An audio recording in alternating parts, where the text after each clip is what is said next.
तर आज माझ्या बल्कचा डे 11. तर सगळ्यात आधी शेक बनवून घेतला आणि तो पिऊन मी निघालो जिमला. आणि त्यानंतर पियुष आलता न्यायला. पियुष दररोज सकाळी मला उठला का म्हणून फोन लावतो आणि 10 मिनिटात तर माझ्या दाराबाहेर असतो. एवढ्या लवकर याचा आवरतच कसं काय माहिती. त्यानंतर जिमला येऊन मी माझं काम केलं. त्यानंतर घेतला मी माझा सेकंड मील आणि त्यानंतर इथून जायचं होतं आज मला डेंटिस्ट कडे. त्यानंतर जिम बंद केली आणि अर्णवने सोडलं मला डेंटिस्ट कडे. मग इथून ट्रीटमेंट घेऊन मी आलो घरी आणि घरी येऊन घेतला माझा मी थर्ड मील. मग त्यानंतर सगळ्या रात्रीचा डाएट भरला, बॅगेट ठेवला आणि मग मी निघालो जिमला.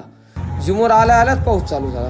आज असलं मस्त वातावरण होतं की विषयच नाही. त्यानंतर मी माझं प्री वर्कआउट मील बनवलं, एग्स, ओट्स आणि मिल्क, आणि ते पिऊन मी केला माझा वर्कआउट चालू.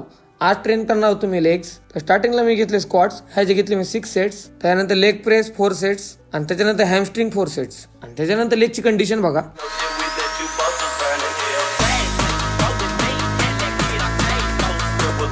आफ्टर वर्कआउट मी घेतलं 1 स्कूप ऑफ वे आणि त्याच्यानंतर मी घेतलं माझं पोस्ट वर्कआउट मील, चिकन आणि राईस. त्याच्यानंतर माझी सुट्टी झाली आणि मला घरी जायचं होतं.